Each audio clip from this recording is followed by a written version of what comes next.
Estamos de volta com o programa Cláudio Alves Sem Censura. Obrigado pela sua companhia. Você assiste ao programa Cláudio Alves Sem Censura, gravado desta vez em São Paulo, onde temos o nosso estúdio na Rua Brigadeiro Luiz Antônio, no centro da cidade. Daqui e também de Curitiba, no Paraná, Brasília, Belo Horizonte, em Minas e outros locais, procuramos levar a você de Mato Grosso um pouco mais de conhecimento. No programa de hoje, eu estou com a especialista do terceiro setor, doutora Renata Fávero Rampazzo, que neste momento segue falando com a gente sobre esse assunto interessante que são as ONGs. Doutora, como é que se faz para se constituir uma ONG? Olha, para se constituir uma ONG, primeiro é preciso ter boa vontade. Esse é o primeiro requisito. Depois desse requisito, você precisa escolher qual é a estrutura mais adequada à sua ONG. Se ela vai ser uma associação de pessoas, se ela vai ser uma fundação, ou seja, se você vai destinar um conjunto de bens para que essa ONG prossiga, ou se ela vai ser uma organização religiosa. Cada uma delas segue leis próprias, procedimentos próprios para a Constituição. Mas basicamente é necessário um estatuto, que precisa ser elaborado por um advogado. No site do terceiro setor dá essas instruções? Todas as instruções. Para quem tiver interesse e dúvidas sobre como constituir uma ONG, basta acessar www.terceirosetoroonline.com.br. Nós conhecemos a nível de Brasil, Transparência Brasil, que tem uma visibilidade focada na aplicação do dinheiro público. É uma ONG? É uma ONG. Eu posso constituir uma outra ONG também com esse mesmo nome a nível de Mato Grosso? Existem filiais? Como é que funciona? Não, o nome precisa ser respeitado. Você pode, eventualmente, conseguir com que eles abram uma filial no Mato Grosso, né? Mas seria, se fosse necessário uma outra ONG, o nome teria que ser diferente. Exatamente. Funcionários, a parte da carga tributária, como é que funciona também? As ONGs, para o direito do trabalho, são consideradas empregadoras. Então é muito importante que elas obedeçam às leis do trabalho, que contratem regularmente seus funcionários.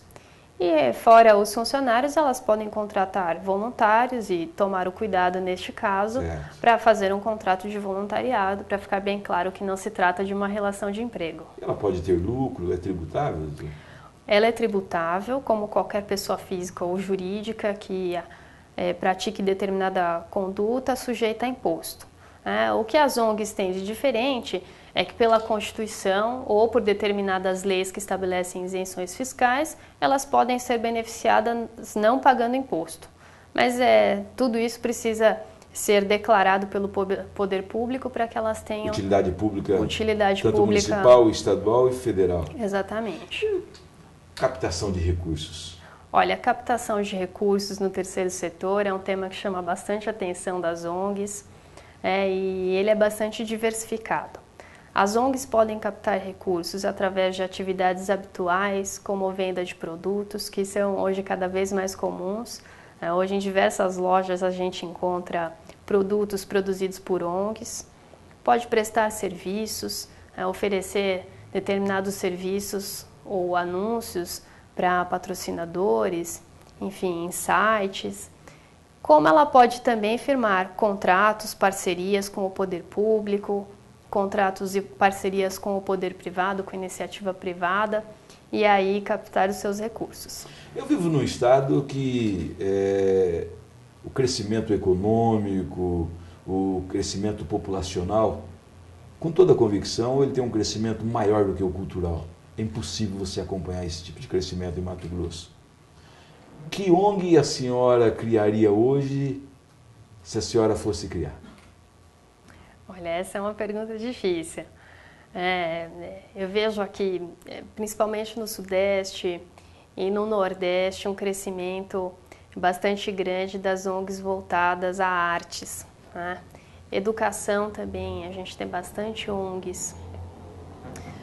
Eu acho que falta um pouco de ONG na questão da assistência social. É um tema complexo, a assistência social, mas, na minha opinião, falta uma articulação para que, por exemplo, um jovem que já é atendido por uma ONG da área de cultura, ele também seja atendido por uma ONG da área de emprego, né? Ele também seja atendido por uma ONG na área de saúde.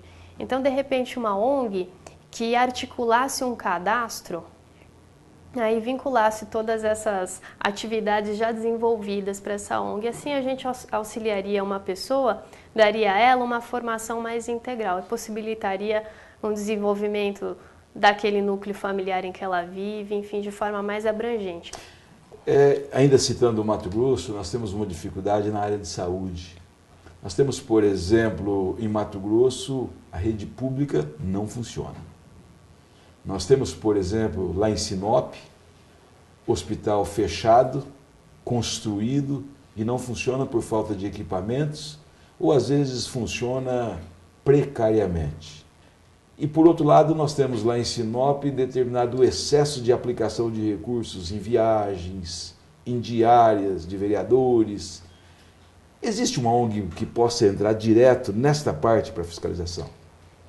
Olha, a ONG pode fiscalizar, né, como é o caso da transparência pública. Certo. Ela pode fazer isso, mas ela não pode interferir diretamente no que está parado, ela não tem autonomia para isso. Lembrando que as ONGs são iniciativa privada, certo. Elas não podem se sobressair ao Estado e nem tomar atitudes para que imponham ao Estado determinadas práticas.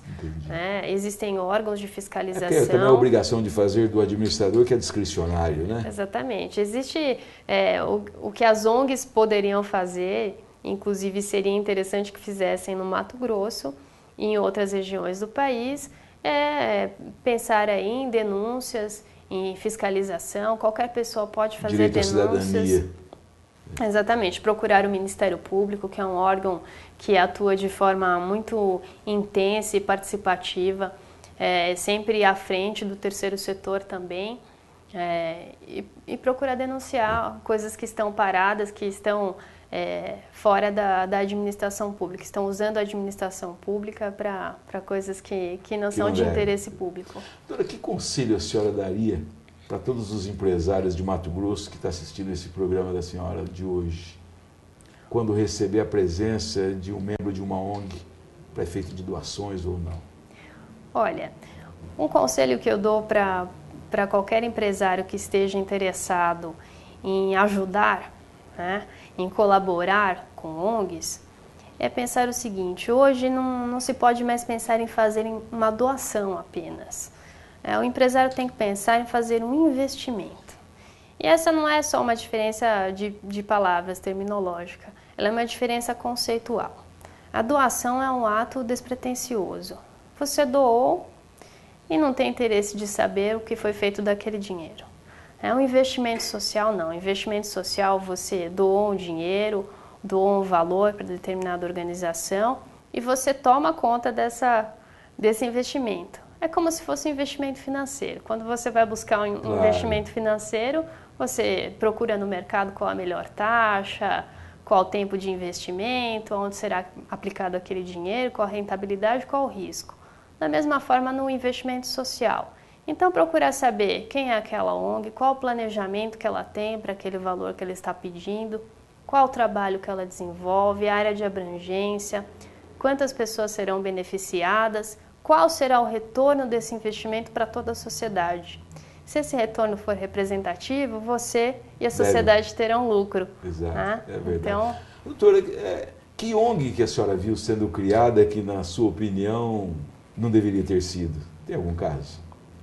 Olha, tem diversos casos, inclusive no Mato Grosso, que são essas organizações. Eu não gostaria de citar um nome, claro, mas principalmente essas organizações estrangeiras que foram caçadas, que não foram recadastradas no Mato Grosso, que praticavam crimes contra a biodiversidade, influência indígena na região, desmatamento, né? Vendendo áreas da Amazônia sem qualquer propriedade sobre elas. Então, essas ONGs realmente deveriam ser exterminadas. A senhora, como cidadã e uma pessoa que realmente domina essa parte do terceiro setor, na visão, Não teria que ter restrições de algumas pessoas que não poderiam participar de uma ONG para evitar o abuso? Olha, existem algumas restrições éticas e legais, mas a rigor o que precisa mesmo é uma fiscalização. Né? As restrições existem, não existe a fiscalização sobre elas. E como é que faria para fortalecer essas fiscalizações? Informação, divulgar informação, sempre prezar por sua ONG saber quem pode fazer parte dela, quem pode fazer, mas não deveria fazer parte. A imprensa brasileira peca nesse sentido, doutor, e não contribui com as divulgações? Eu acredito que sim. Você sabe que no site Portal TSO, eu recebo muitas perguntas a esse respeito. As pessoas têm dúvidas em relação a quem pode fazer parte, a quem não pode, e como estruturar, principalmente as associações, que são um conjunto de pessoas.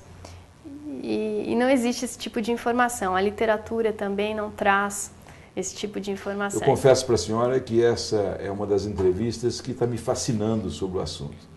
Eu penso que os órgãos de imprensa têm que contribuir.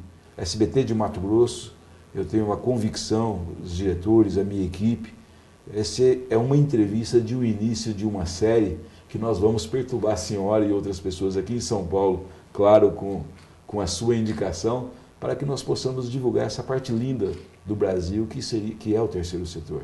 Eu acho que realmente tem que haver uma contribuição de toda a imprensa brasileira. Eu acredito que sim, parabenizo o seu programa pela iniciativa e espero assisti-lo mais vezes com esse mesmo tema. Com certeza. Fique ligado, no próximo bloco do programa Cláudio Alves Sem Censura, terceiro setor, filantropia e responsabilidade social. Assuntos para a gente conversar logo depois dos comerciais. O programa Cláudio Alves Sem Censura volta já. Fique sabendo sem censura. As organizações não governamentais, as ONGs, significam um grupo social organizado sem fins lucrativos, constituído formal e autonomamente, caracterizado por ações de solidariedade no campo das políticas públicas e pelo legítimo exercício de pressões políticas em proveito de populações excluídas das condições da cidadania.